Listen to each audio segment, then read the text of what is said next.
Listen, Doug, it's Barbara at Paramount. Steven and I have been looking over some of the scenes in the new film.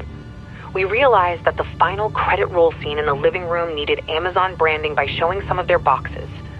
Steven also suggested that the couch be a little messier. I know this is going to be a pain in the ass to go back onto location, but we need you to go back out and reshoot the scene. Welcome back to Lightcraft Academy, coming to you from our editing studio. I will say that the mood here this morning is somber. Coming to work and listening to that message from Steven. I don't want to name drop, but I think you know who Steven is. And Steven wants us to reshoot the closing credit scene of our new film. Just to go out and reshoot because an intern, I'll blame it on an intern, maybe that's unfair, an intern forgot that we needed to have some Amazon boxes in that final scene as part of the sponsorship deal, I suppose. I suppose that Amazon was one of the sponsors of the film. And now we have to go back and reshoot. Well, that could cost tens of thousands of dollars to bring back a crew if it's on location, to go back to that location, make all those arrangements. If it's in a studio, you know, you've got to bring everybody back. Thankfully, with virtual production, replacing that background, that house, that room, that environment, does not require us to go back out and reshoot. And that's because we have this brand new thing called IPR, in-phone rendering. Let me walk you through how we can switch out that background, add in that couch that's messy, add in those Amazon boxes with the Amazon logo. We can fix this. We can fix this Jetset style. Well, thankfully, we will not have to spend the money to go back and reshoot the final credit roll scene. And that's because we have a new tool in our Jetset toolbox. It's called in-phone rendering. With this feature, we can re-render the background plate with all the motion from the original take baked onto the new backdrop. First, we need to recreate the original living room with the Amazon boxes on the floor. I used Photoshop's generative fill feature to create some cardboard boxes, and it did this really nicely.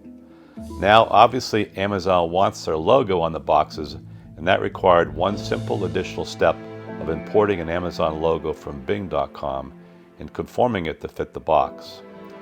I then duplicated the logo and reconformed for the other box. In the final take, I actually added some additional boxes to the scene following these same steps.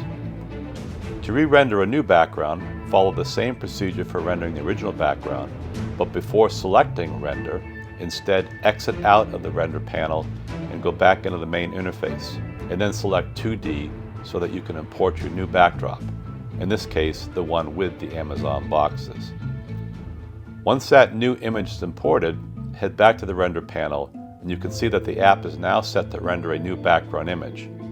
Once you begin the render, you can see that new image being generated with the same identical motion that was in the original recording. In my editing app, I now have duplicates the green screen shot of my very questionable acting ability as I read the newspaper and the credits roll beside me. A quick substitution of the original background plate with the reimagined background image with the Amazon boxes, and we're all set. Hopefully Steven will be happy now that the couch is also nice and messy. Welcome to the amazing world of virtual production. And we are back. So with the power and the cool factor in virtual production, we are able to replace a background. Another example here from last week's tutorial video where I shot a scene in a Welsh kitchen and then replaced it with a different background that wasn't similar to the original. You can see it doesn't work quite as well. I think the tip from the people who are the brains behind this app say if you can match that secondary image with your primary original, it just works better. But just a cool feature of Jetset that's unique at this point in time to Lightcraft Jetset on an iPhone. I'll do it one more time. Thank you very much for watching and subscribing.